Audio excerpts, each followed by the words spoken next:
Buenas noches, profe. ¿Cómo estás, Melanie? Qué gusto.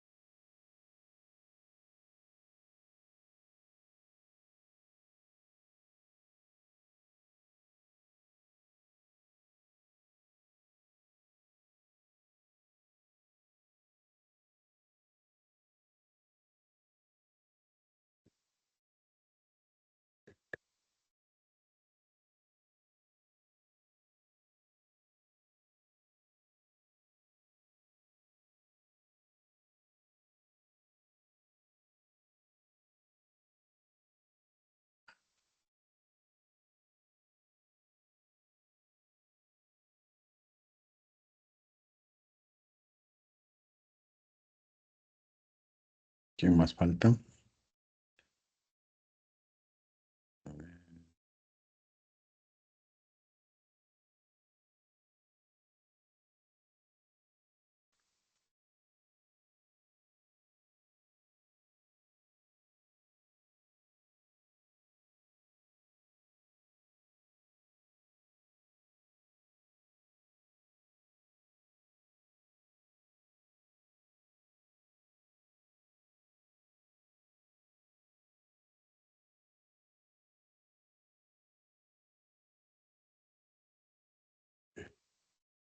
Está en la pantalla.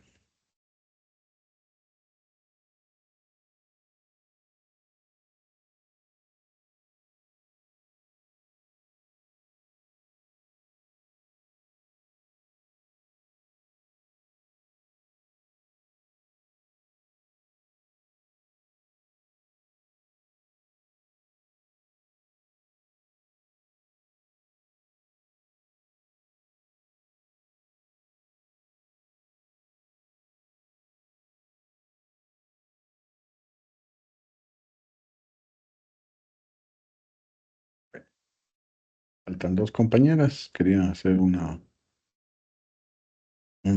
trabajo de clase, pero bueno, empezamos. No entré yo por acá, a ver,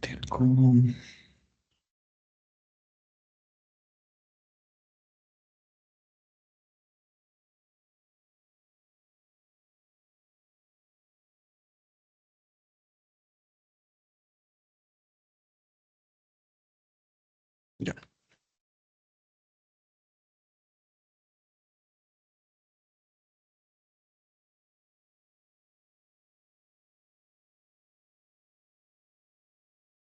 Ok, bueno. Siguiendo con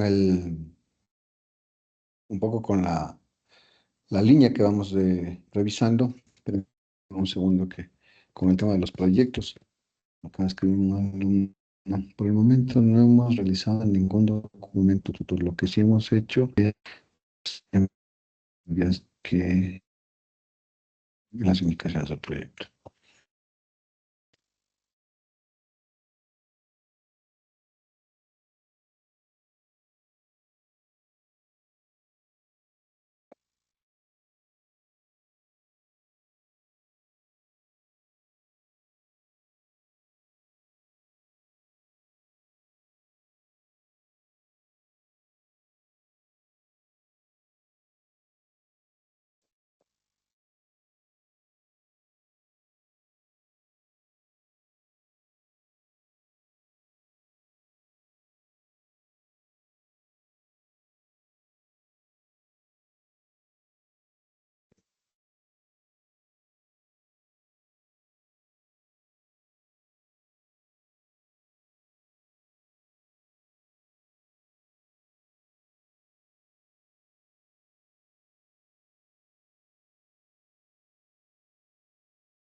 A ver, continuemos.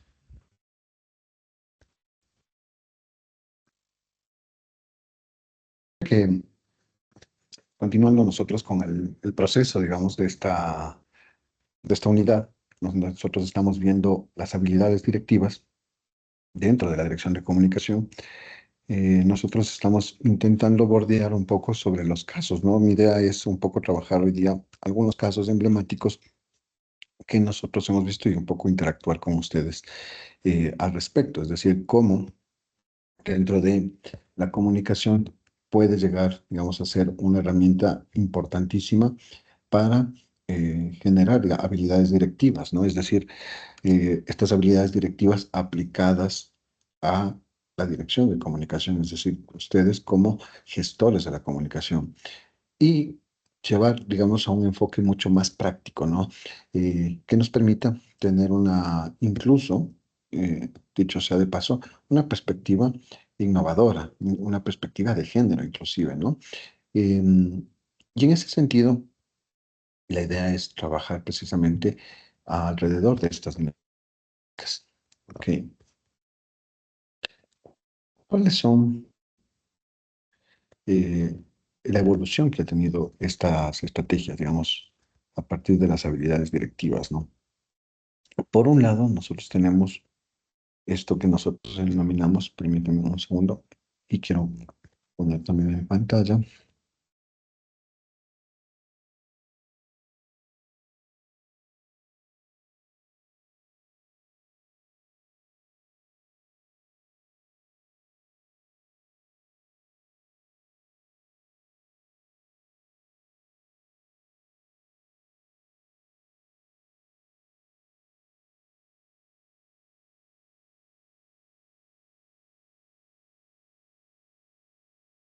A ver,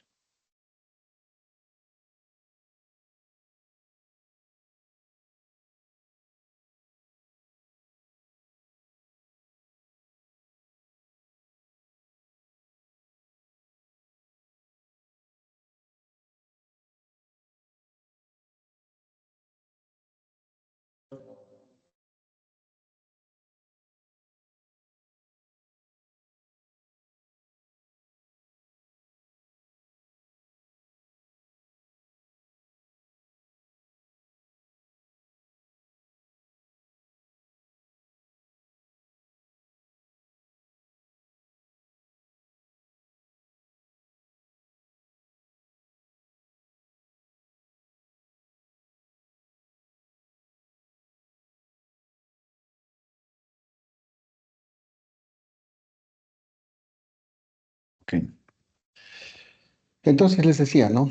Eh, ¿Cuál es esta evolución del rol que ustedes tienen como gestores de la comunicación, como DIRCOMs, dentro de las relaciones públicas y dentro de la estrategia corporativa, ¿no? Esto, desde una perspectiva, si quieren verlo así, en evolución, o lo que se conoce como una línea de tiempo, mucho más interactiva, mucho más visual, es que emerge desde 1990 con lo que se denomina la era de la gestión de la prensa, ¿no?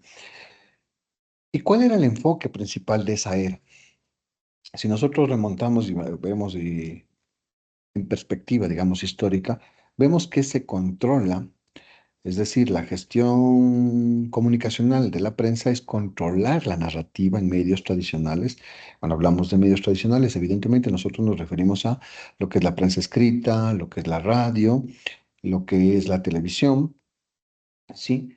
Y dentro de eso, en este contexto de lo que se denomina el control de la narrativa o la disputa del relato que yo les había dicho desde el primer día de clase, hay unas funciones clave. Entonces, el gestor de comunicación tenía unas funciones clave, que era la redacción de boletines de prensa desde esa perspectiva de controlar el relato, ¿no? O tener injerencia, ¿no? Incidencia en el relato. Y por lo tanto, en la redacción de boletines de prensa era un factor clave. Otro segundo factor clave era la organización de ruedas de prensa. Entonces, claro, los directores de comunicación, los gestores de la comunicación, quienes estaban dentro de las empresas e instituciones en las áreas de comunicación, parte de redactar boletines de prensa también era el organizar ruedas de prensa, es decir, estaba girado en torno a la mediatización del hecho, del suceso. Y no menos importante, tenían las relaciones con eh, periodistas, opinólogos claves, ¿no? Es decir, lo que nosotros ahora conocemos como influencers, ¿no? Es decir, este concepto que siempre ha existido estas personas que tienen de alguna manera un cierto grado de influencia, ¿no? Entonces, ¿cuáles eran esas habilidades que tenía en términos ya de requisitos? Es decir, si nosotros hacemos una perspectiva y decimos, bueno, vamos a retroceder el tiempo, ¿cuáles eran los requisitos para ser gestor comunicacional, director de comunicación o directora de comunicación en ese tiempo, ¿no? Y claro, si había que redactar boletines de prensa, nosotros nos imaginamos que estamos hablando de una redacción impecable, ¿no? Pero también el conocimiento de los medios de comunicación. Entonces, resulta que conocías a toda la gente de radio, de prensa, de televisión, tenías una agenda nutrida que podías tener la capacidad de convocar una rueda de prensa y manejar todos los temas de protocolo que se denomina como protocolo empresarial. ¿Dónde está el audito? Ok. Ok. Ahora, ¿cuáles eran las limitaciones? Pues claro, si teníamos limitaciones, estoy a un lugar oscuro, eso es. Le voy a cambiar a un lugar más claro. Y me parece que estoy acá que me da más luz.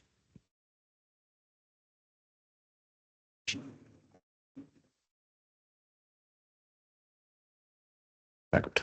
Ahí. Ok.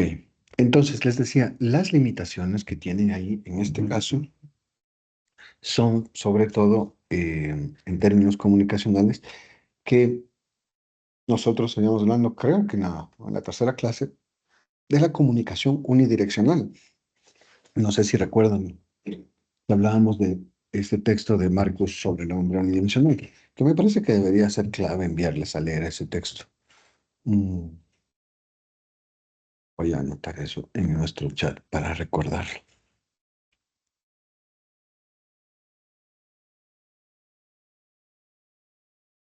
El hombre unidimensional. El hombre unidimensional. La comunicación.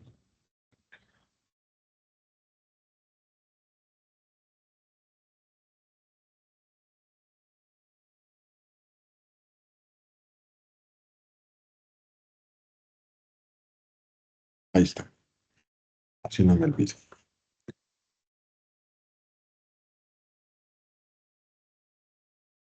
Ok.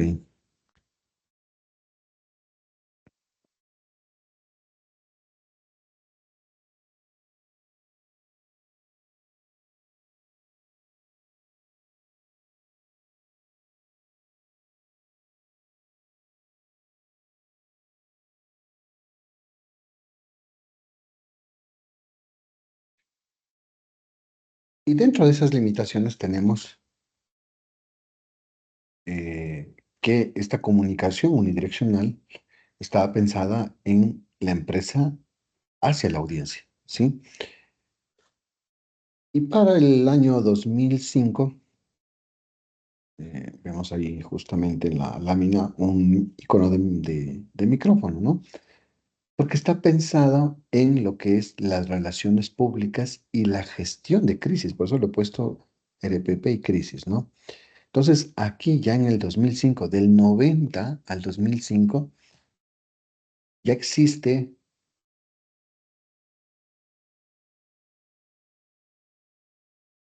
un cambio disruptivo de esto, ¿no? ¿Qué quiere decir? Que ya estamos pensando en que en el 2005 ya había Internet. Es decir, ya emerge el Internet y por supuesto con el Internet aparecen nuevos desafíos. Tener posicionamiento de marca en la red, por ejemplo. Y eso implica, claro, si nosotros pensamos en eso, implica que hay nuevas responsabilidades. Pues claro, si tú te compras una casa que tiene más espacio, y va a implicar que tú tengas que invertir evidentemente en llenar ese espacio, ¿no? Poner una sala bonita, una televisión más grande. Entonces son nuevas responsabilidades, ¿no? ¿Y cuáles son las nuevas responsabilidades, además de las que ya veníamos cargando arriba, que eran la gestión de prensa, ¿no? Porque en el 90 el comunicador estaba pensado en la prensa, ¿no? Además, la prensa tradicional en ese tiempo, ¿no? La televisión, la radio, la prensa escrita. Pero claro, ya en el 2005 ya estamos pensando en una relación pública pensada en la crisis, transversalizada ya por la, la invención del Internet y cómo va abarcando a la comunicación. Entonces, claro, las nuevas responsabilidades ya empiezan a asumir nuevos roles. Por ejemplo, el manejo de crisis en tiempo real. ¿Qué quiere decir eso? Los foros, los blogs.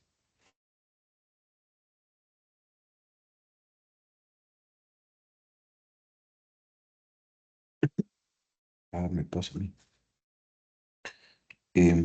Los foros, los blogs y, por supuesto, las primeras páginas web. Entonces, claro, si nosotros pensamos en las primeras páginas web, independientemente de si sean dinámicas, sean estáticas, vamos a pensar ya en una estrategia de reputación digital, es decir, de un branding digital.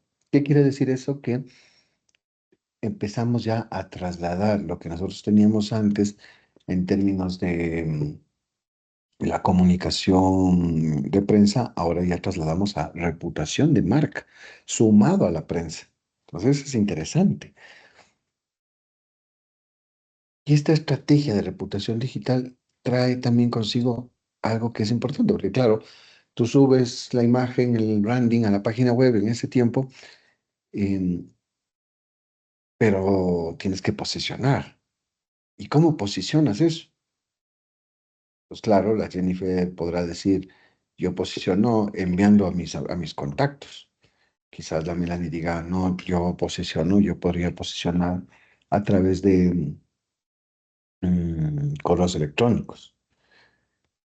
Y si la pregunta es, frente a ese posicionamiento, vas a utilizar dos tipos de posicionamiento, entonces, claro, ahí ya generas un, un doble contenido, es decir, todo lo que es offline y todo lo que es online.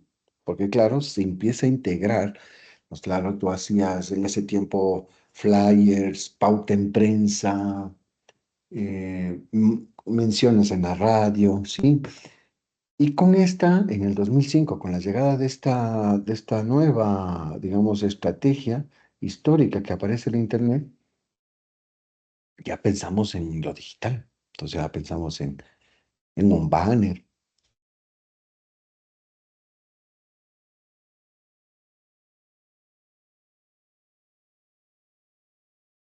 en una página web. Mm,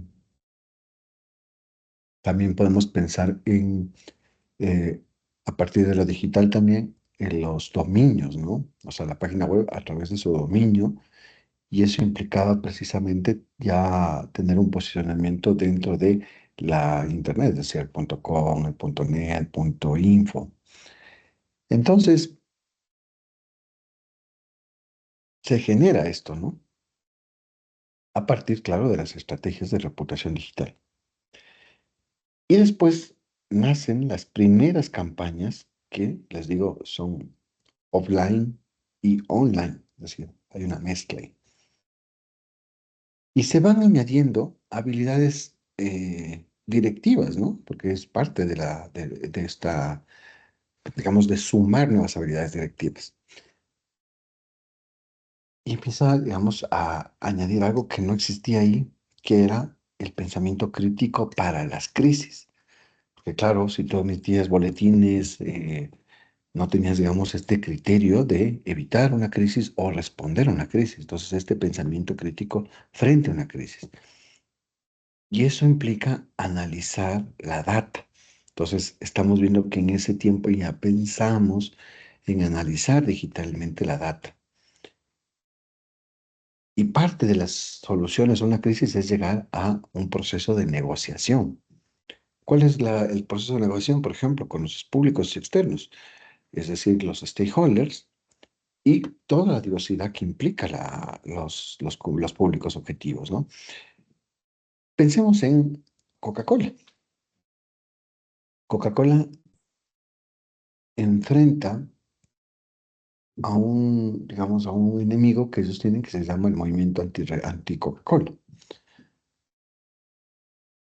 Y hay otros, en otros países que le conocen como antirrefrescos, ¿no? En México, por ejemplo. Entonces ahí existe una negociación forzada con la oposición, en este caso de tu empresa. ¿De acuerdo? Ok. Un segundo. ¿Dónde está? No sé, me sale bien esta luz.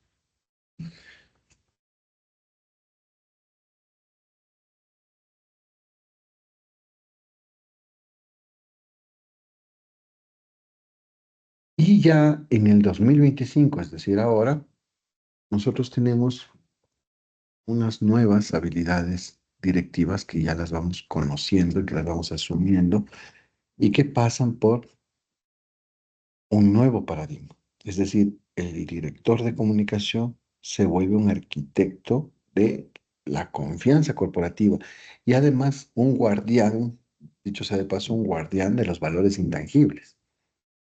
Y esto es clave para entender cómo emerge el nuevo comunicador en este paradigma actual. ¿De acuerdo? ¿Cuáles son las funciones estratégicas que tiene este director de comunicación, director, directora, a propósito del aula, a partir del 2025, sumado, por supuesto, al 2005 y al 1990? Entonces van arrastrando estos conocimientos, cada vez se vuelve un- una persona que maneja diversas disciplinas, áreas, conceptos, ¿no? Y dentro de esas funciones estratégicas está, por ejemplo, alinear la comunicación dentro de la empresa y hacia afuera de la empresa. Diseñar, por ejemplo, narrativas a propósito de cumplir con objetivos y ser auténticas, ser creativas, ser originales. Pero también está el gestionar la reputación y el valor de los intangibles en la Internet y en el metaverso hoy por hoy, porque hablamos del metaverso alguna vez.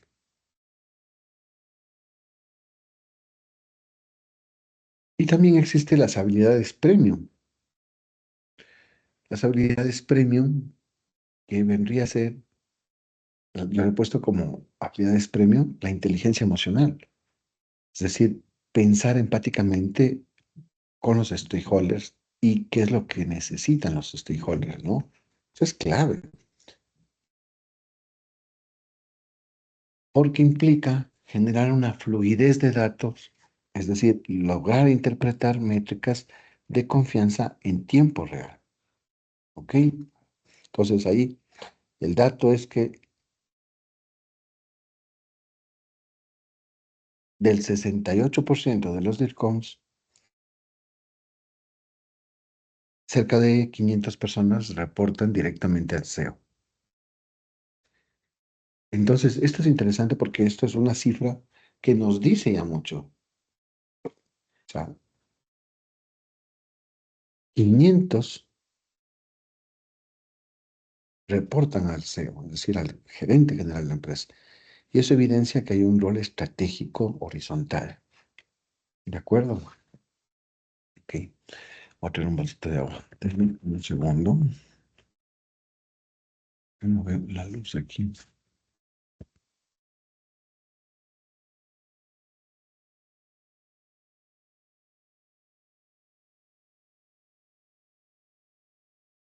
Entonces, la pregunta sería, ¿cómo creen que impactó la digitalización en esta evolución de la comunicación?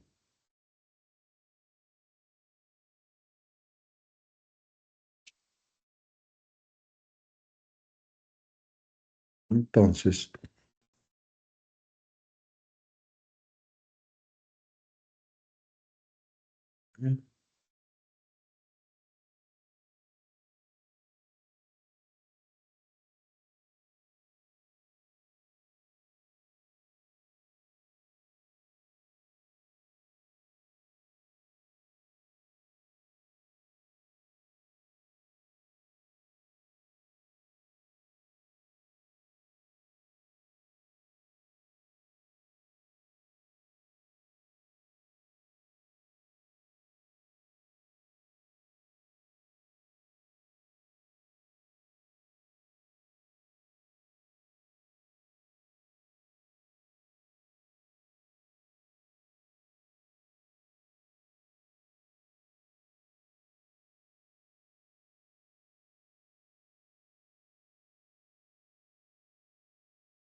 No encuentro el ejemplo del Banco de Bogotá que vamos a ver.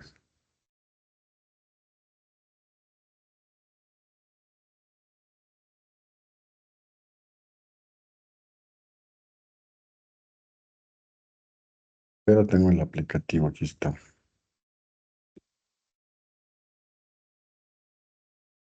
Solo quiero ver si.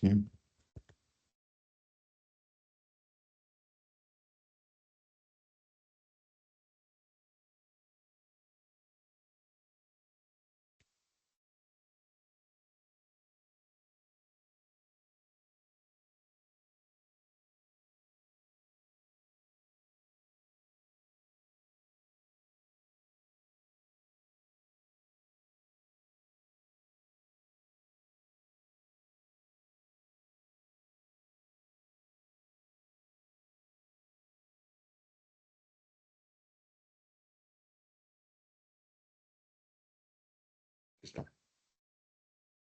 A ver, vamos a poner. Quiero-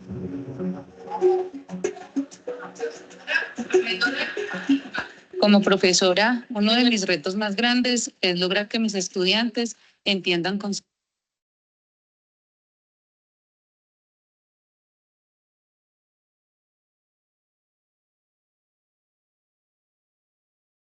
buenos días, a pesar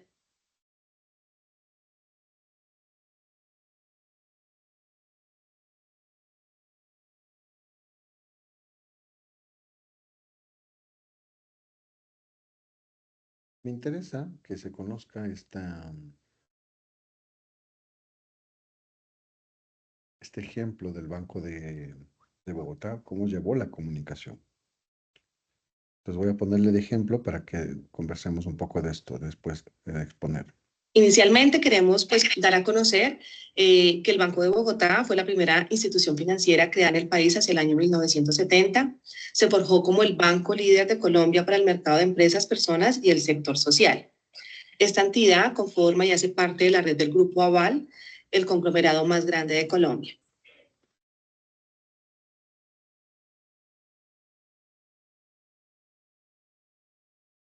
Nuestra tarjeta débito UNICEF es aquella donde a la hora de efectuar un pago el dinero se descuenta del saldo que se tenga disponible en la cuenta de ahorros o corriente.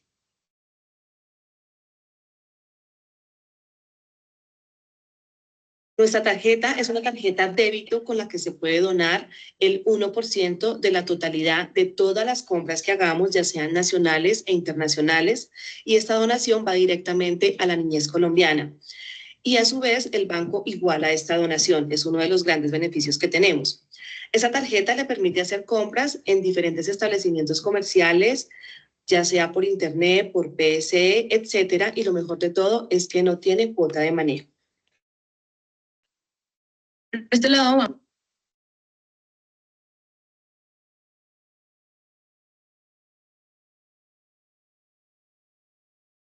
Educación financiera.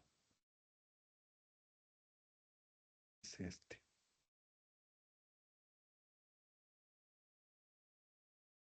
Este es el tipo de liderazgo comunicativo que emerge y que es un ejemplo en Latinoamérica. Solo que le he puesto mal. A ver, ahí está. ¿Lo notas? Es una forma distinta a como nosotros lo hacemos. Somos diversos y eso nunca nos ha detenido. Siempre estamos buscando la forma de hacer posibles nuestros sueños. Pero a veces hay barreras que no se adaptan a nuestro día a día. Tareas tan sencillas como esta se vuelven un verdadero desafío. Por eso cuando llegamos a un lugar como el Banco de Bogotá, sentimos que alguien más está cambiando para adaptarse a nuestra forma de vivir. Sentimos que alguien piensa en cómo hacer un lugar diferente de verdad, para que todas las personas nos sintamos incluidas. Sentimos que alguien se preocupa de una forma sincera por escuchar cada palabra y entender nuestra lengua de señas.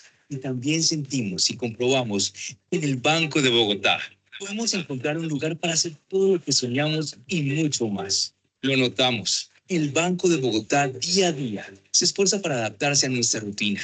Porque cambiar contigo no es solo tener tecnología y productos que la gente necesita. Cambiar contigo para nosotros es adaptarse a las necesidades que cada uno de nosotros tenemos. Banco de Bogotá. cambiando contigo.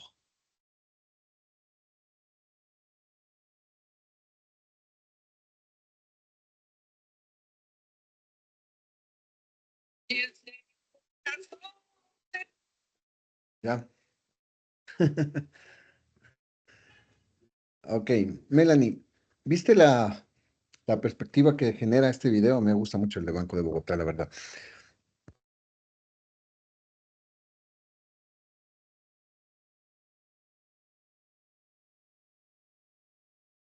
Bueno, profe, no lo vi bien, pero estaba escuchando porque estoy de camino a mi casa, pero, o sea, lo que me da a entender es que aquí no es como que te venden un producto directamente, es como Coca-Cola. Te venden una experiencia, una emoción, y es como que tú sientes que la empresa se preocupa por ti, pero no te está vendiendo algo.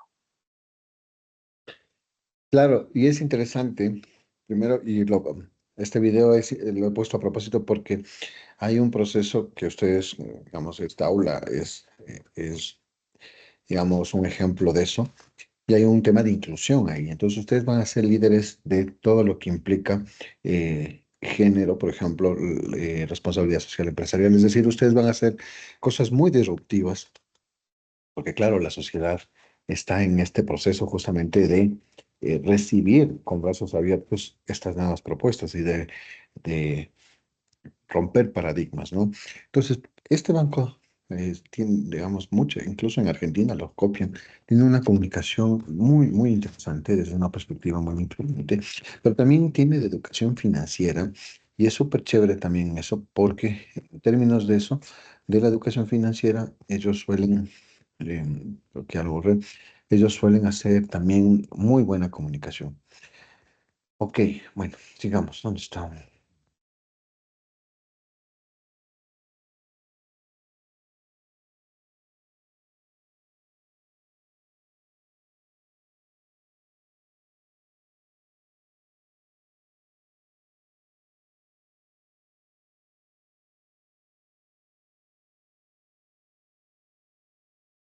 Esto.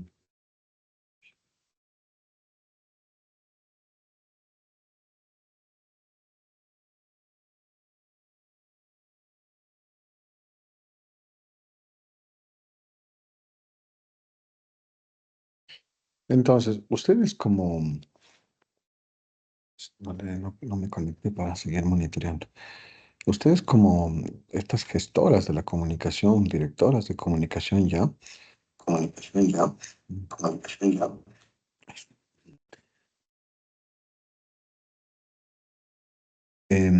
van a tener, digamos, algunas habilidades directivas que son muy interesantes, que están dentro de esta pirámide, ¿no? Que son técnicas humanas y conceptuales, que son, digamos, las funciones del director, directora, del DIRCOM del siglo XXI, ¿no? Y que además domina en esta triada que es como pirámide, que también puede ser una pirámide invertida, pero que nos da mucha información sobre la importancia precisamente de la comunicación atravesada por esto, ¿no? Entonces, nosotros, por ejemplo, ahí tenemos un caso importante. Nosotros habíamos visto en términos, por ejemplo, de este banco, cómo la triada que nosotros estamos viendo aquí en esta lámina también se ve plasmada en esta campaña, ¿no? Es decir, hay habilidades conceptuales. Uy, no cerré la puerta, perdón.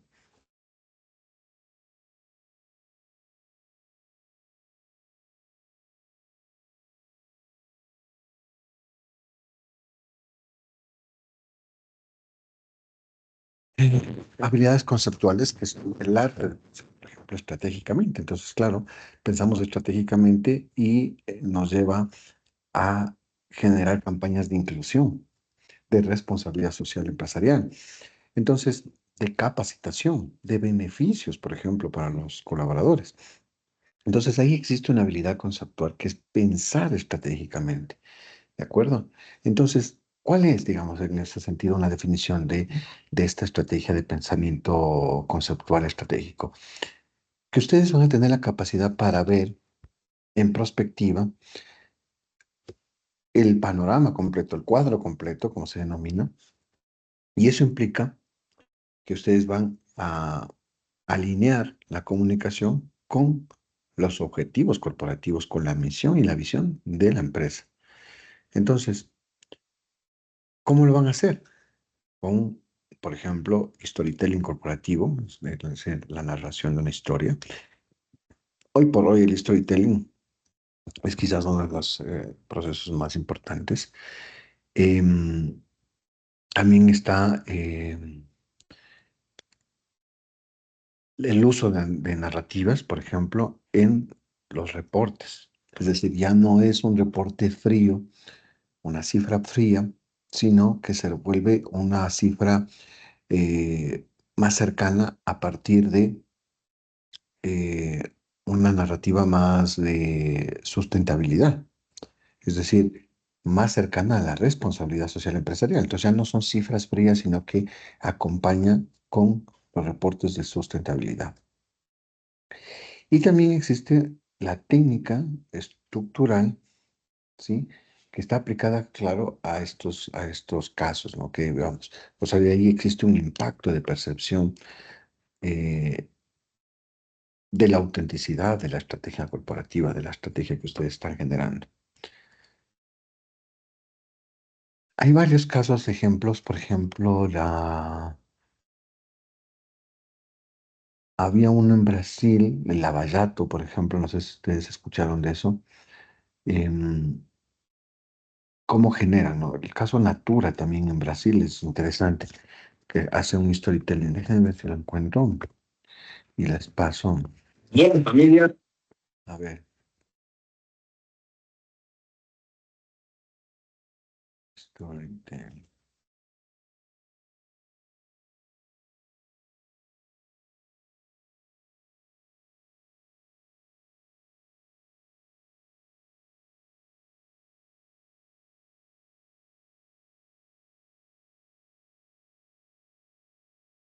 Mm,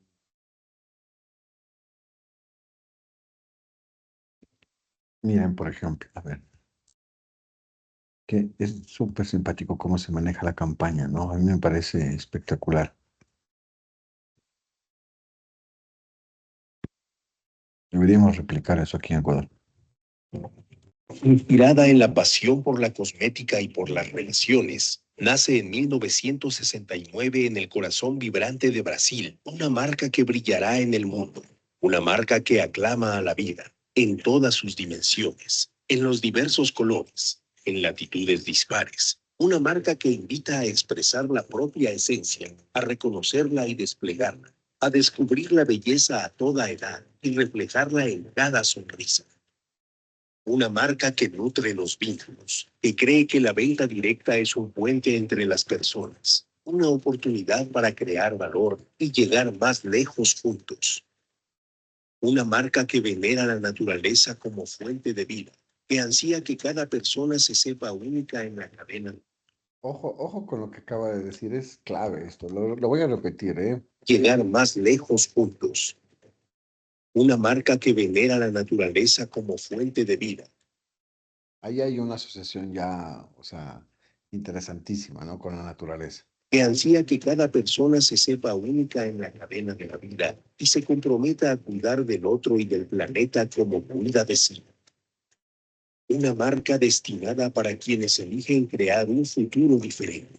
Aquellos que creen en la belleza de las relaciones, que brotan naturalmente a cada instante de los sueños, valores y actitudes que ayudan a construir un mundo mejor aquí y ahora. Natura, inspirada por su esencia y la proximidad que tiene con la naturaleza, la ciencia y la tecnología, propone ampliar y movilizar su... Ojo, acaba ya de ingresar una cosa que se llama dicotomía en comunicación, espectacular, que es la naturaleza y lo pone con la ciencia, es decir, cosas que normalmente podrían ir en contra y lo pone en un paralelismo en beneficio de la empresa. red de relaciones sustentables en la búsqueda Miren, red de relaciones sustentables, ojo, es espectacular este ejemplo. de soluciones creativas que promuevan una vida con belleza, placer y sustentabilidad al mismo tiempo. Así que escribe esta historia con una razón de ser que la guía, la de crear y acercar a las personas, productos y servicios que promuevan el bienestar bien. Natura acerca oportunidades de desarrollo, invita a abrazar la vida entera con fuerza. Ser consultor Natura es compartir la vida con otros, descubrir lo bello de cada uno, es transformar la vida de los demás y hacer de cada momento algo especial. Ser parte de la red de relaciones sustentables es expandir tu propio. Y ojo que este video está enfocado a los consultores, digamos, a quienes quieren, van a ser parte de Natura. Entonces dice, de una red sustentable. Esto, digamos, en comunicación es muy potente. Negocio, entregando el máximo cada vez. Es el arte de lo que hace. Y este juego interesante entre el producto y la felicidad es espectacular. Por un lado, lo vieron en el cuadro siguiente. Uy, ya la cagué. Acá. En cada uno es transformar la vida de los demás y hacer de cada uno, entregando el máximo cada vez. Es el arte de lo que haces. Soñar, abrir las alas, inspirar, es comprometerte a construir un mundo mejor. Tú elegiste a Natura y nosotros te elegimos a ti. Juntos multiplicaremos sueños y celebraremos conquistas. Bienvenido a Natura. Comienza a escribir tu propia historia.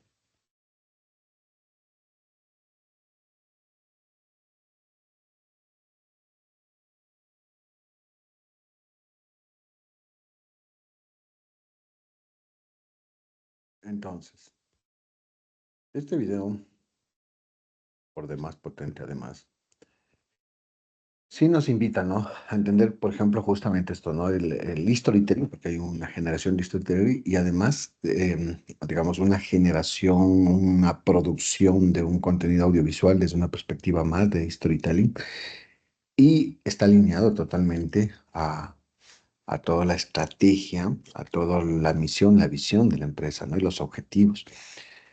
Ok, ahora bien, em, Jennifer, ¿qué te pareció este videito?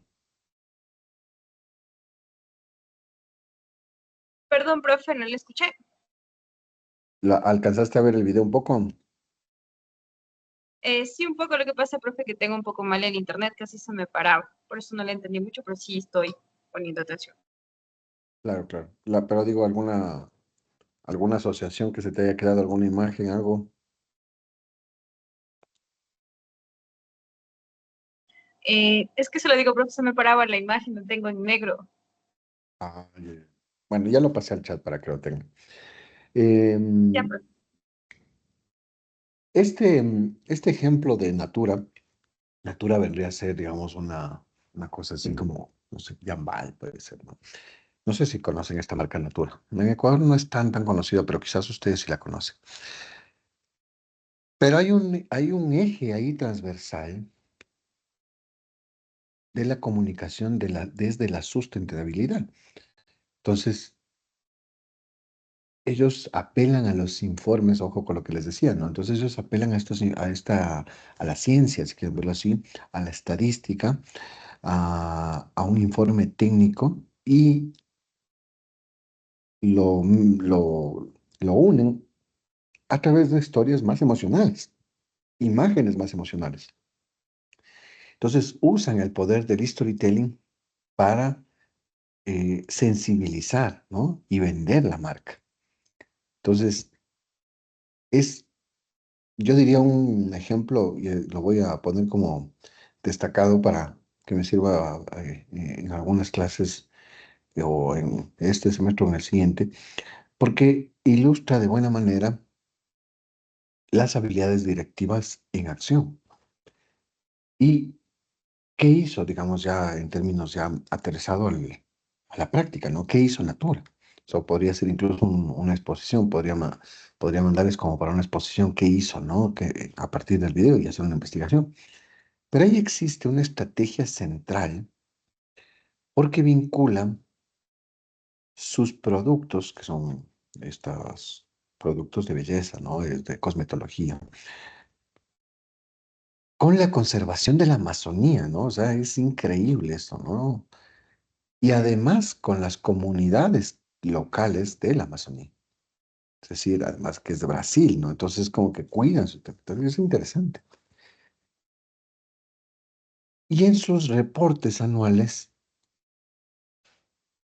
si ustedes investigan, Natura no solo muestra cifras duras, es decir, bueno, hoy van a informar la dirección de comunicación, el área administrativa, el financiero y el equipo de ventas.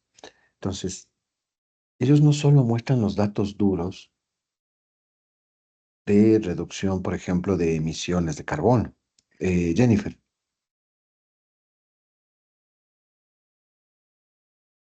Profe, justo lo que estaba investigando sobre Natura, ahorita dice que es una empresa brasileña y que está enfocada en la sostenibilidad del medio ambiente, creando productos de belleza.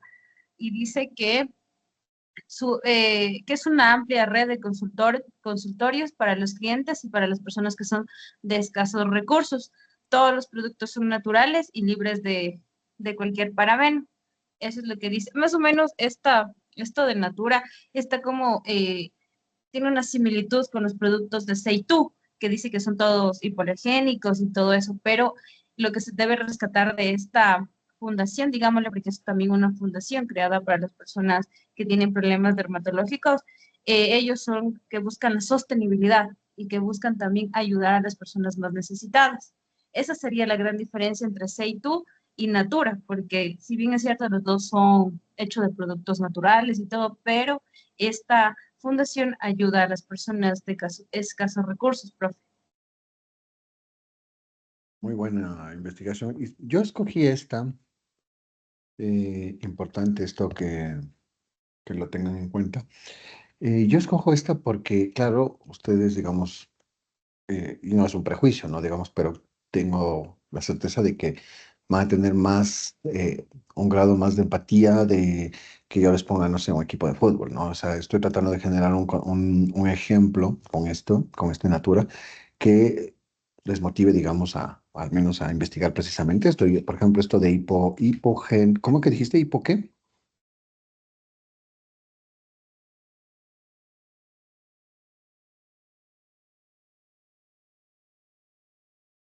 Jennifer.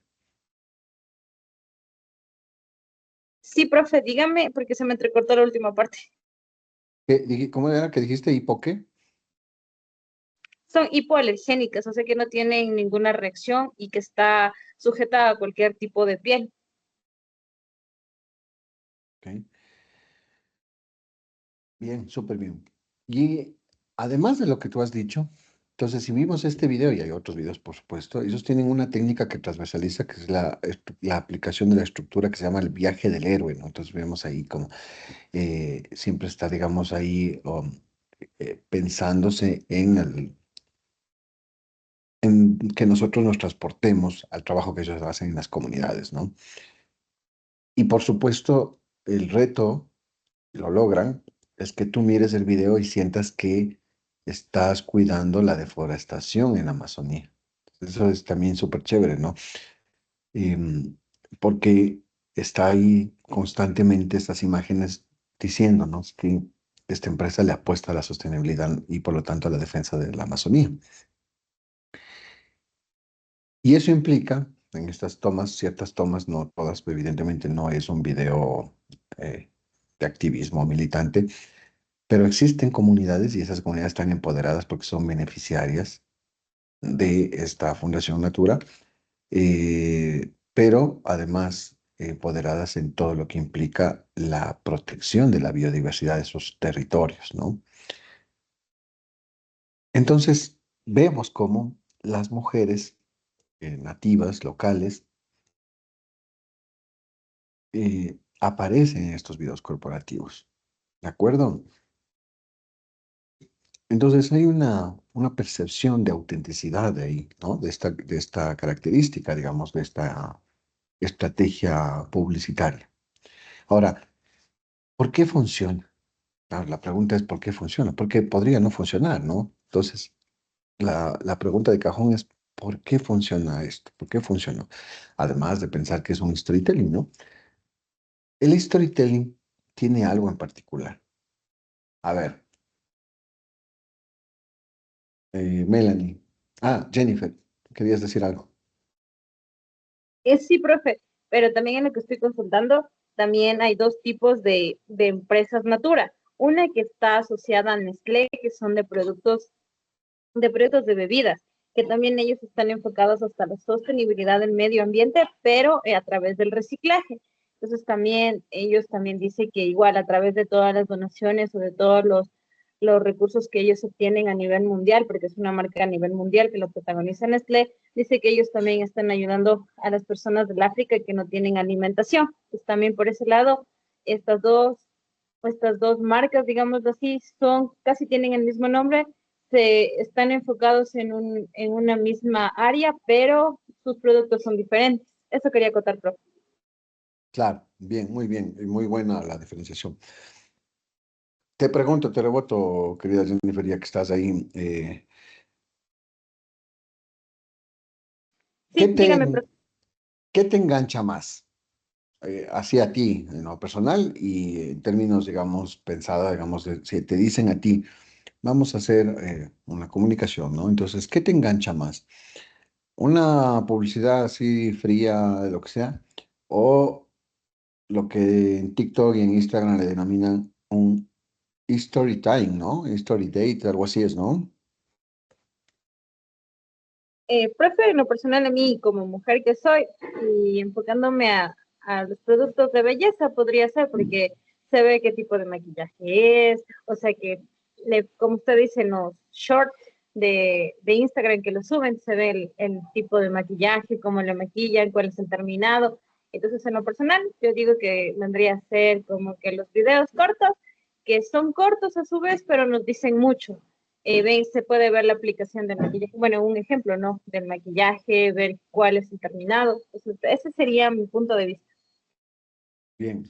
Ahora, lo que yo quiero preguntar es, olvidémonos de esto, digamos, por un momento cierra los ojos, olvídate de todo esto.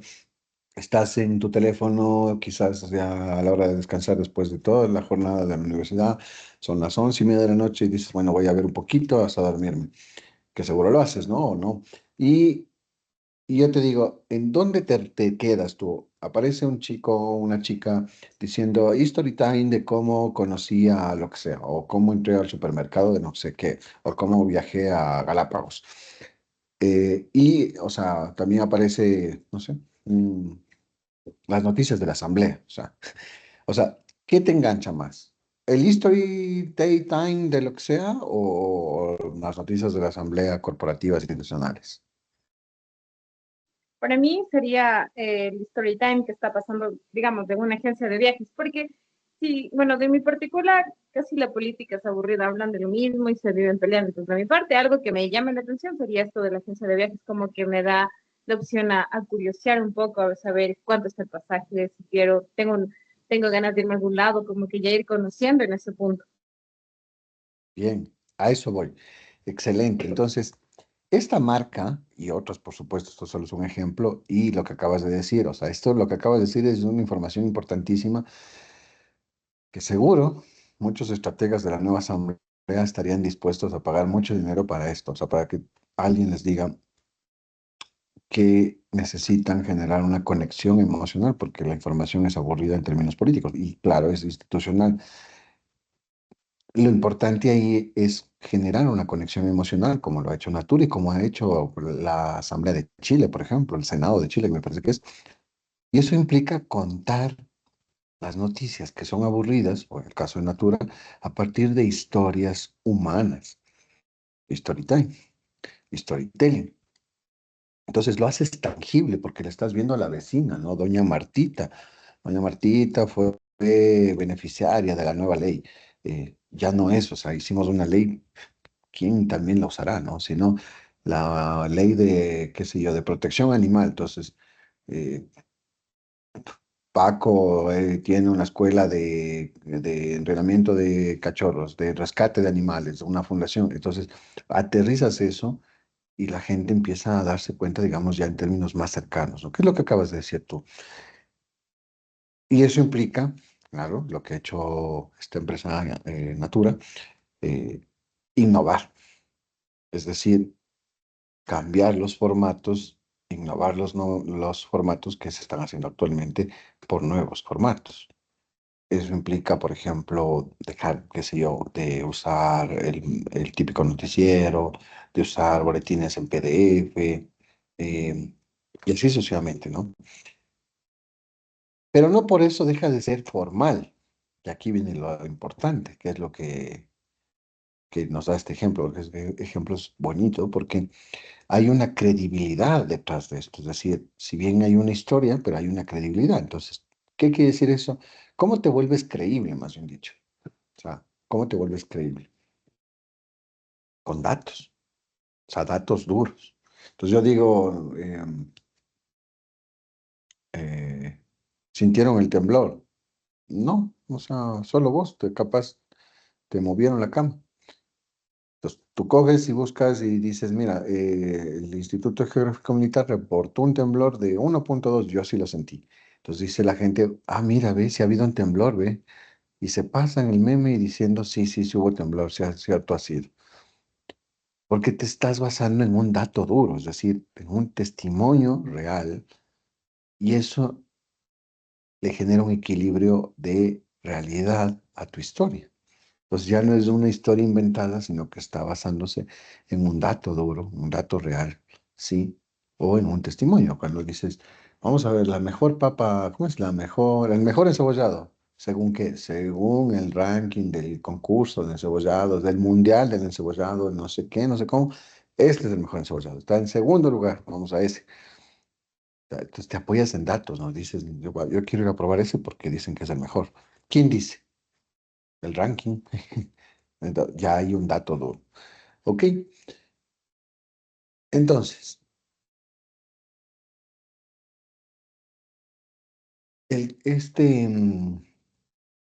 este caso lo que hace es demostrarnos que el poder del relato, digamos, de una historia contada desde esa estrategia del storytelling, no solo es que nos cuenta una historia, sino que nos permite tener una experiencia ahí. Entonces, claro, vemos ahí a,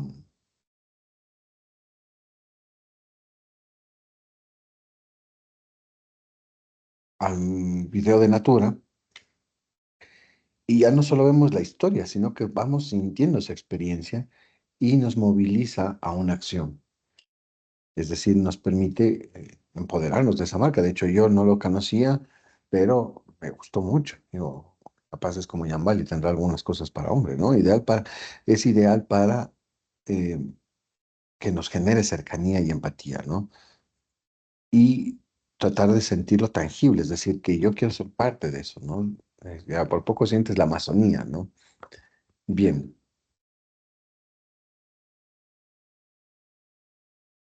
Y por otro lado, como segundo, como segunda técnica conceptual y humana, está precisamente la que se denomina la humana. Y cuando hablamos de una habilidad humana, estamos hablando de inteligencia emocional aplicada. Entonces, esta habilidad implica, dentro de la gestión de la dirección de la comunicación, implica tener la capacidad de generar inteligencia emocional aplicada, que por definición implica tener competencias que ustedes deben generarlas, gestionarlas en términos de relaciones con los colaboradores, con relaciones con otras empresas, con otras instituciones, lobbying, clientes, stakeholders, públicos internos. Es decir, ustedes están constantemente aplicando inteligencia emocional.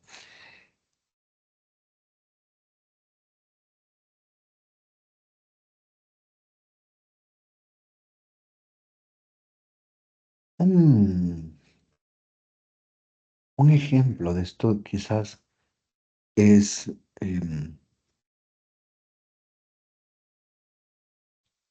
Telefónica, me parece que podría ser, que era, o Movistar, ¿no? Que es Movistar.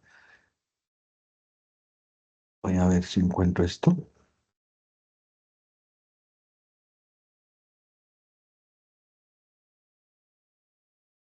A ver si también lo vemos.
No me sale ninguna de las.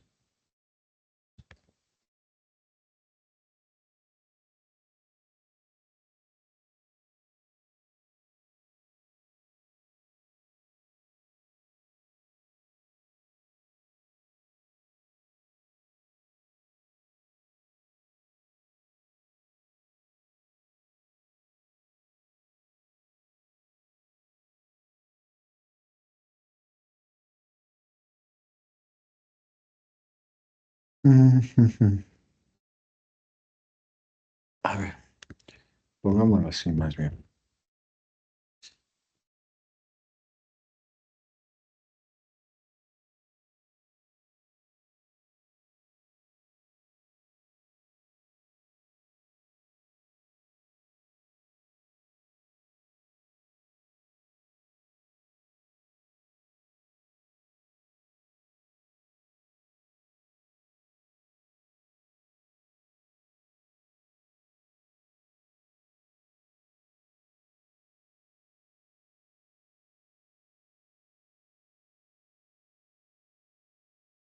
Ok, bien.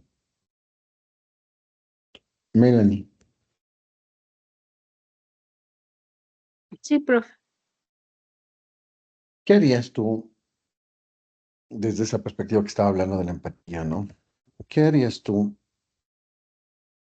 si en la empresa que trabajas y estás gestionando la dirección de comunicación, te amenazan el sindicato, los trabajadores con una huelga? Bueno, yo les escucharía para ver desde dónde nace la inconformidad para estar de acuerdo en un punto medio. Creo que eso sería lo más importante. ¿Y cuáles acciones tomarías además de escucharlo? Bueno, vería que la reputación de la empresa no sea afectada, tratando como de en ese rato calmar las cosas para que, para que los empleados vean y sientan que se les está tomando en cuenta, que los reclamos que están haciendo no son en vano.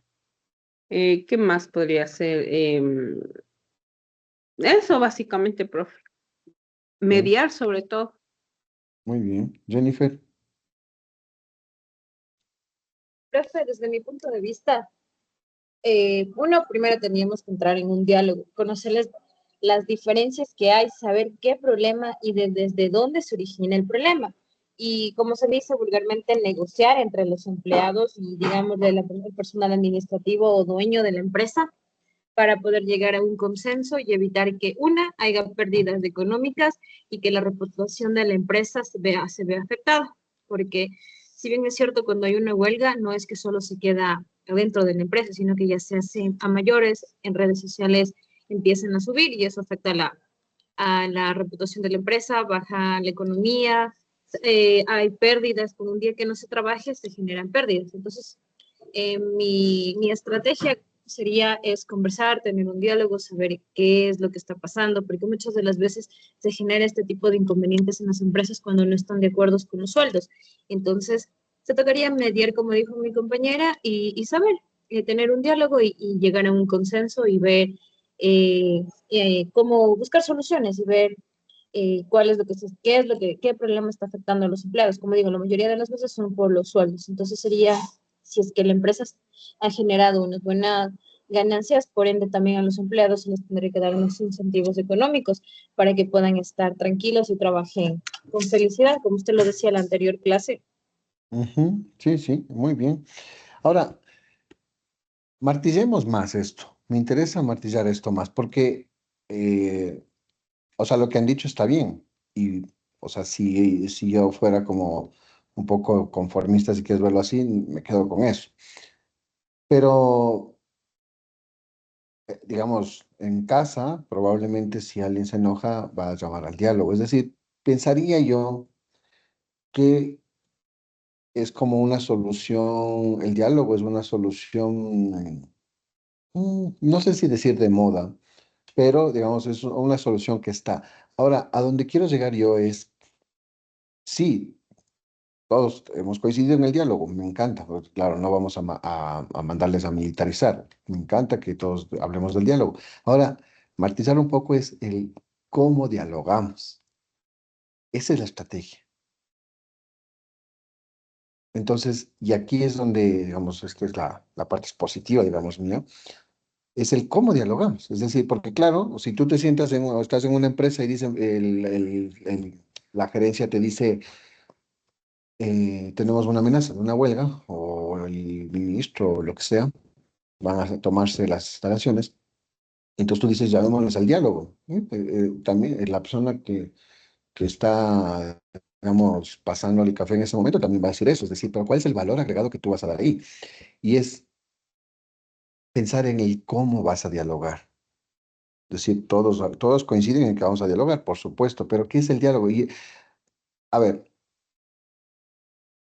para no darle tantas vueltas, hemos visto por televisión un montón de diálogos, por ejemplo, con el movimiento indígena en los paros, y hemos visto que se han parado, o sea, se han levantado de las mesas de diálogo, no una, sino dos o tres veces en los paros. Y así hemos visto un montón, pero estos son como de conocimiento general. ¿Por qué se para la gente en los diálogos? Porque alguien dijo, dialoguemos. Bueno, se sentaron en la mesa. ¿Por qué razones se han parado de los diálogos, se han levantado de las mesas, Jennifer o Melanie?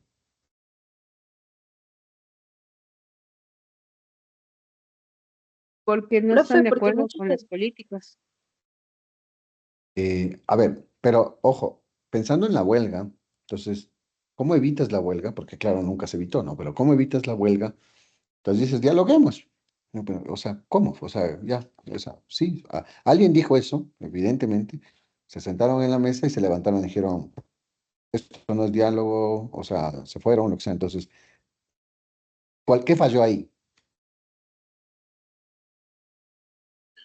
Profe, si bien es cierto, en el último paro que hubo en el gobierno de Lenín Moreno, fueron 18 días de paro. Entonces ya como que la gente ni de un lado ni el otro lado quería ceder. Fue por el alza de los combustibles. Entonces me acuerdo perfectamente que se pidió una mediación con la iglesia. Entonces, pero anterior a eso hubieron ya como digamos negociaciones. Pero me acuerdo que lo del presidente él no quería es bajar el combustible, ni tampoco mantenerse, sino que era la subida porque era la subida. Los de la CONAE decían que para ellos les afectaba por esto de de lo que no pueden sacar los productos y todo. Entonces creo que ese era el problema, por lo que tanto ni el uno ni el otro podían llegar a un acuerdo y siempre quedaban a nada las conversaciones. Entonces cuando intervino la Iglesia Católica parece que llegaron como a un consenso, pues no llegaron como a un acuerdo total, sino que solo a un consenso en el que se dio uno por un lado y el otro, porque como siempre digo, para hacer este tipo de negociaciones es todo a cambio de, si el uno bajaba la gasolina, el otro tenía también que dar su a cambio. Entonces ellos creo que estaban también por esto de la explotación y parece que por ahí se dieron las dos partes, pero anteriormente nunca llegaban a un acuerdo por este problema del costo de la gasolina, porque ni uno ni otro querría ceder. Muy bien, excelente, me encanta. Es muy buena lo que acabas de decir. Y me quedo con lo de la iglesia, eh, porque, Melanie, ¿estás con la mano levantada? ¿Quieres decir algo más? O No, se no, queda. no, no, profe. Digo, Jennifer, perdón. Es sí, profe, era para participar, pero ya le bajo ahorita. Ya. Entonces, tú dices en este momento una cosa súper importante y es cuando entra a la iglesia. Y claro, no pensar a la iglesia como institución, sino pensemos en la iglesia como un actor que tiene no una autoridad, por supuesto que sí, pero más que la autoridad es que hay un grado de empatía y ahí es donde quiero llegar. En el caso de, ya para aterrizarlo en un caso específico, que digamos así como Natura nos sirve de ejemplo, eh, este caso que estaba buscando al menos una noticia para ponerla, déjame verla, si es que encuentro por lo menos una.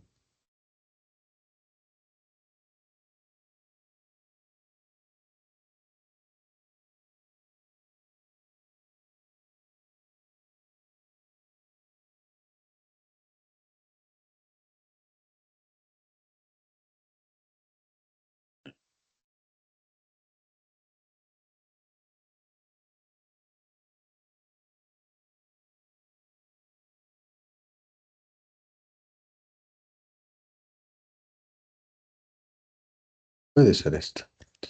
Voy a poner como imagen de referenciales.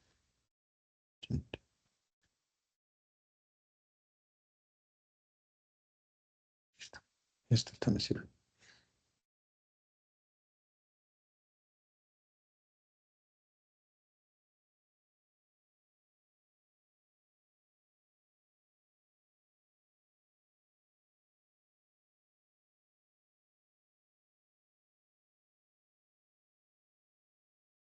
Ya. ¿Qué nos enseña este ejemplo que tenemos aquí y que nos invita un poco a la reflexión de cómo se manejó esta estrategia? Entonces, vamos a pensar, digamos, ya ahora en pequeño, ¿no? Vimos estos ejemplos en grande, que había estas líneas rojas y claro, es todo un país que evidentemente no por eso deja de parecerse a este ejemplo precisamente, pero este es más pequeño en términos corporativos, no menos importante, por supuesto, es una corporación internacional, es una transnacional, entonces, no, digamos, no tiene nada que envidiar, pero es interesante la estrategia que se manejó y que pueden servirles en algún momento, incluso o sea, en pequeñas crisis de barrio, familiares, y es en términos comunicacionales, ellos generaron algo muy importante, eh, y es el lenguaje inclusivo en términos de empatía. Por eso es que este ejemplo de Movistar, bueno, Movistar, digamos, las telefónicas, por no hacer publicidad, pero las telefónicas suelen tener o sea, equipos de comunicación robustos, ¿no? Es decir, sesudos, si quieres verlo así. Entonces, yo sospecho que ante esta amenaza, porque, bueno, o sea, se ejecutó la huelga, más bien dicho, pero amenaza me refiero en términos de extensión, es decir, de sostener un paro indefinido. Yo sospecho que Telefónica, pues, metió su dinerito y trajo, digamos, a gente muy experta en comunicación para resolver esto, además de su equipo robusto. Entonces, y una de las tantas estrategias es el lenguaje comunicacional que se usó en la mesa de diálogo. Ojo con esto que les digo, en la mesa de diálogo. Entonces, no es lo mismo que tú te sientes con alguien y le dices, bueno, ¿qué es lo que quieres, no? O quiero saber tus exigencias y yo voy a ceder algunas cosas, ¿no? O sea, ellos lo manejan desde una perspectiva más empática, lo manejaron desde una perspectiva más empática y utilizaron el lenguaje de nosotros. Entonces, cuando se sientan, les desarman a los dirigentes sindicalistas, se sientan en la mesa, los desarman diciéndoles, a ver, bueno, ¿cómo podemos, ojo, cómo podemos eh, y cómo protegemos, en este plural, los puestos de trabajo? Es decir, en lugar de decirles no podemos pagar, porque si ven el afiche, digamos este cartel, dice, ¿no? Ustedes nos bajan el sueldo, ¿no? Entonces, lo que ellos están diciendo entre paréntesis es, en lugar de no podemos pagarles más, lo que les están diciendo es, ustedes explíquenos cómo podemos proteger los puestos de trabajo de ustedes. Es decir, no queremos despedirles, no queremos bajarles el salario, pero ¿cómo podemos, o sea, mejor dicho, no queremos despedirles, ya la baja del salario es un hecho, ya está, por eso ahí claramente en este cartel dice, nosotros, no, suben la tarifa y a nosotros nos bajan el sueldo. Entonces dicen, ¿cómo podemos proteger los puestos de trabajo? Es decir, queremos que ustedes estén con nosotros, somos una familia, ¿cómo protegemos los puestos de trabajo? Entonces eliminan, comunicacionalmente eliminan las palabras más confrontativas, que son exigimos, rechazamos, ¿sí? Y por otro lado, en términos comunicacionales, transparentan los costos reales en una cláusula, digámoslo así, ¿no? Entonces firmas una cláusula en el diálogo diciendo, este diálogo, iniciamos este diálogo con una cláusula, por supuesto, debería ser, digamos, civil o penal. Los abogados manejarán ahí una cláusula en la que todo lo que se descompartimente en esa mesa es de absoluta confidencialidad. Y entonces ellos aceptan y lo que hace la empresa es abrirles las cuentas y transparentar absolutamente todo para que ellos, digamos, miren el balance de las ganancias. Y entonces, claro, muestran cómo un aumento de lo que ellos pedían del 120, digamos, con el equipo de economistas de tanto de un lado como del otro, del 120% de los salarios, se dieron cuenta que haciendo los números afectaba toda la infraestructura de tecnología, es decir, colapsaba por subir sueldos. Entonces empezaron a negociar. Pues claro, aquí están las cifras claras, esto es lo que hay. Esto no es, digamos, una fundación de caridad, pero aquí tenemos que ganar todos. Entonces transparentan eso, ¿no? Y en unas mesas de diálogo largas, pero logran, digamos, generar un resultado tangible. ¿Cuál es el resultado tangible que logran? Que llegan a un acuerdo a las 3 semanas de diálogo, eso es bastante, digamos, eh, decidor, ¿no? A un aumento del 98% del sueldo. Ellos pedían el 120, entonces les aumentaron el 98. Y han logrado 0 días de huelga desde ese día, desde ese momento. Entonces, ahí hay un impacto de la reputación corporativa, es decir, 92% de empleados, eso está incluso en las mismas páginas de Movistar Telefónica de Argentina, el 92% de los empleados aprueban el acuerdo con una votación secreta y anónima. Entonces dicen, bueno, o sea, si ustedes representan a los trabajadores, entonces vamos a hacer una encuesta, una votación anónima y la gente se expresa. Y eso rompe porque si ustedes hacen una analogía con Ecuador, una de las grandes quejas que quedan rodando, digamos, en las redes, independientemente de que sean reales o no reales, es la poca legitimidad de los dirigentes sociales. ¿Qué quiere decir eso? Que eh, responden a sus propios intereses y no a las bases. Entonces, claro, en esta negociación lo que hacen es romper eso, diciendo, bueno, o sea, vamos a hacer todo lo que ustedes quieran, pero que sea aprobado por todos los empleados. Y eso absolutamente rompe, porque tenemos aquí el caso de la sindicalista del IES que se enriqueció, y no sé si ustedes vieron, eh, desde el sindicato, ¿no? Y que además ganó, ganó el Estado y le restituían los derechos para seguir en el IES y ella dijo que no, pero con una indemnización jugosa. Y hubo un beneficio estratégico ahí porque evitaron pérdidas. Más de 15 millones de pérdidas evitaron porque paran la huelga. Y además protegen a sus trabajadores para no caer en contrataciones nuevas que implica pérdida en términos del tiempo de capacitación. Entonces, la pregunta es, ¿por qué funcionó? Y es que ellos aplican, por eso digo yo, pienso que llamaron a consultores top, es a generar una teoría de negociación, ¿no? Es decir, ¿cuál es la, la aplicación de las teorías de la negociación en términos de crisis? Que ustedes tienen, de hecho, una materia que se llama comunicación, ¿cómo es? Gestión de crisis o comunicación en crisis.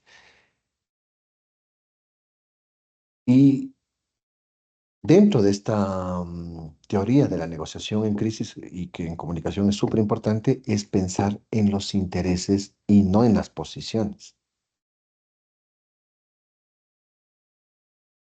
Entonces no es un tema de yo soy de izquierda, o yo soy de derecha, o yo soy no sé qué, yo soy sindicalista, sino en cuáles son tus intereses, no tu posición.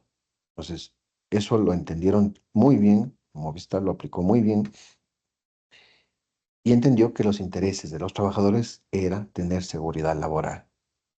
No, no era un tema de yo quiero dinero o lo que sea, sino ellos quieren un tema de seguridad laboral, acorde a, digamos, en la perpetuidad del tiempo, ¿no? Hasta que se jubilen. Y eso ya de entrada es un ganar, porque ya conoces el interés y por lo tanto sabes por dónde apalancarte en una negociación. Y claro, esto se suma a la inteligencia emocional, que es lo que estábamos viendo en el segundo punto, porque existe un grado de empatía. Cuando hablas en plural y hablas de nosotros, existe un grado de empatía. Es decir, el DIRCOM, junto a gerencia, visita los centros donde estaban las huelgas, visita a los clientes para escuchar tanto a los clientes como a los empleados y a la gente que está en huelga antes de negociar. O sea, antes de entrar a la mesa, si la mesa es a las 6 de la tarde o a las 9 de la mañana, entonces el día anterior haces una visita para saber qué es lo que quieren. Entonces, claro, tú llegas y no sé, si el sindicalista te dice, queremos esto, pero yo vengo en este momento, ayer vengo recabando información y lo que quieren es esto, levantemos una opción. Y hay un grado de empatía también ahí. Y los productos, y ahí viene la otra parte del DIRCOM, ¿no? Los productos, porque claro, hay que visibilizar esto. Esta es la parte, digamos, más política, si quieres verlo así, y la otra es visibilizar esto. ¿Y cómo visibilizas esto?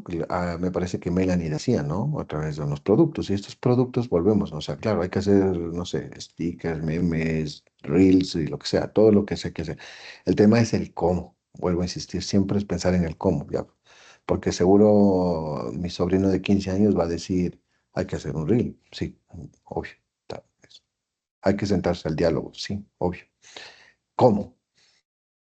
¿Cómo hacemos esto? ¿No? ¿Cómo hacemos el video? ¿Qué mostramos en el video? Y ahí entra la semiótica. Ustedes pasaron por esa asignatura. Es decir, comunicación no verbal, prosémica, Inesia, es decir, que se muestren manos visibles, manos abiertas, que implica transparencia, que es lo que hizo Movistar, sonrisas, cuando, no sé, pasaron un café, se rieron, todo eso es importante porque se visibiliza. Entonces, no hay una guerra en el diálogo, sino hay camaradería. Y empezaron a ganar la guerra mediática. ¿De acuerdo?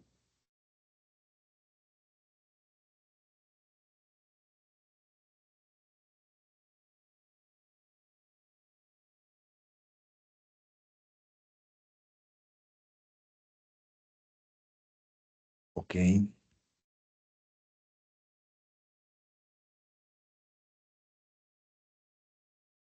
¿Cómo están?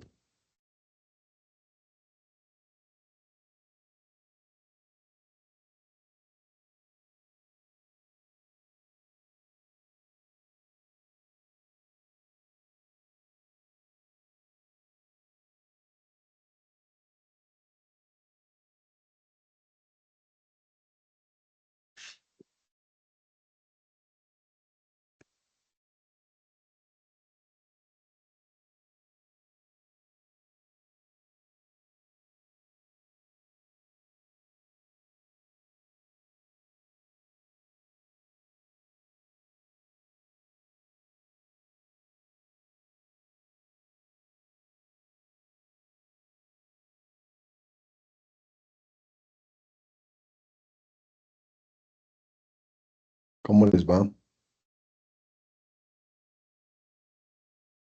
Sí, profe, yo sí lo escucho. Ah, Yo buenísimo. también, profe. Bien. Súper bien. Me alegra.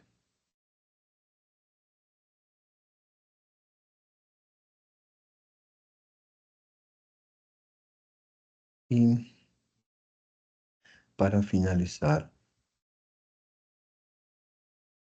ir finalizando esta clase, hemos avanzado bastante.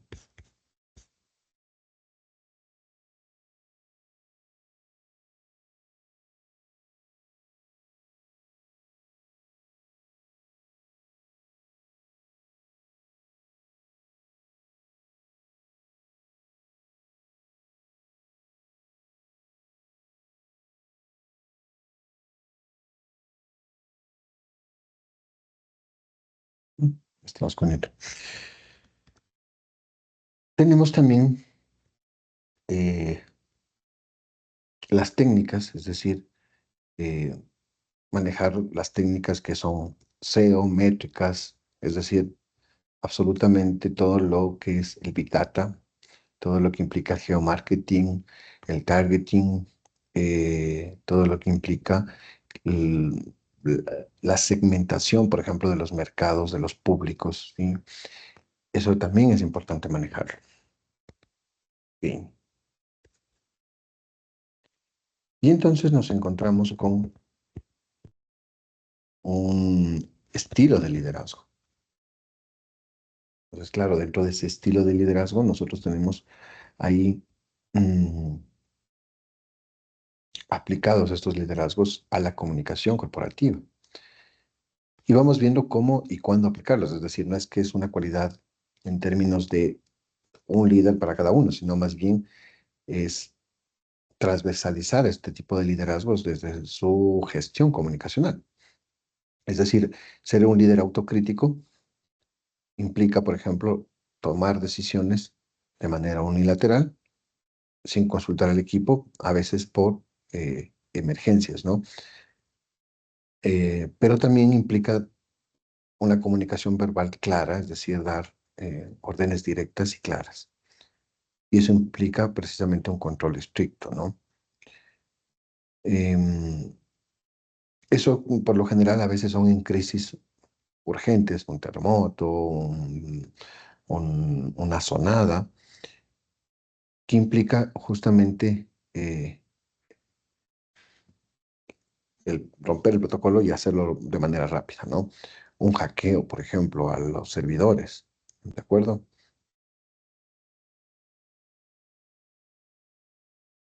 Este tipo de liderazgo tiene un límite, por supuesto, que reduce la creatividad en el grupo y la fluidez de manera más abierta. Entonces, a veces genera incluso resentimientos si se usa en contextos no críticos. Por lo general, si se usa en contextos críticos, hay una película espectacular. No les mandé a ver ninguna película, no les he mandado a ver ninguna película hasta ahora. Sí, profe, a cada uno nos mandó a ver. No puedo creer. Ya quedó para la otra clase.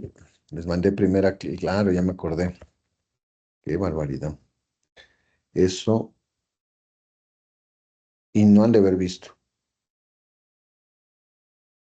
Sí, yo sí vi. ¿Cuál era?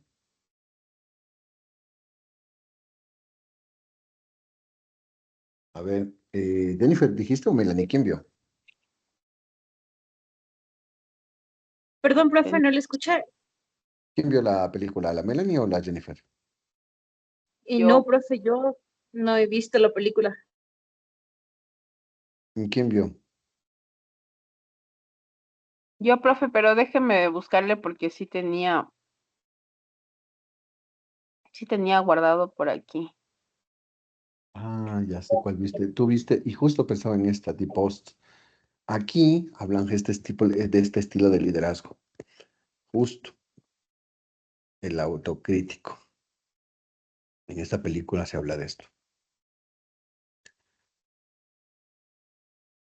Porque, Tenía sí, dime, resulta que me ha borrado.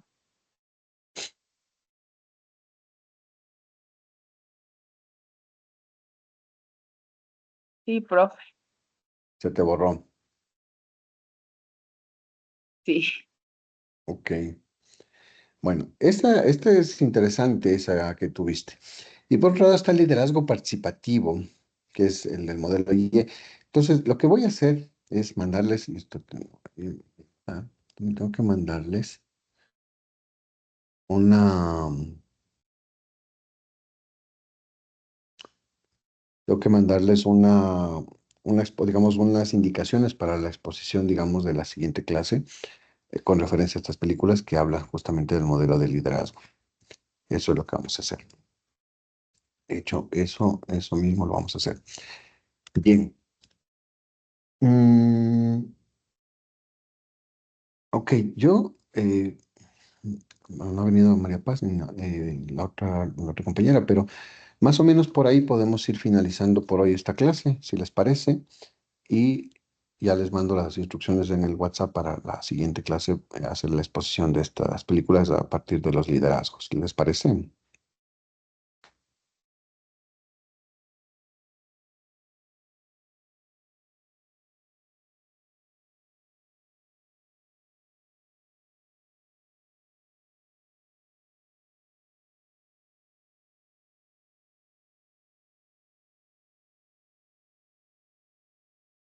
Jennifer, Melanie, Dígame, profe. les Sí, decía que Les decía que por aquí ya podemos ir cerrando la clase por el día de hoy y les voy a mandar al WhatsApp las indicaciones para las exposiciones de las películas con referente a los liderazgos. Ya, profe. Chévere, Mel. Ya, listo. Sería para la otra semana la exposición, ¿verdad, profe? Sí, exactamente. Ya, profe, listo. Perfecto. Listo, entonces. Quedamos así. Les deseo una bonita noche y pues nos vemos en la siguiente clase. Gracias, profe. Buenas noches. Gracias. Gracias a ustedes.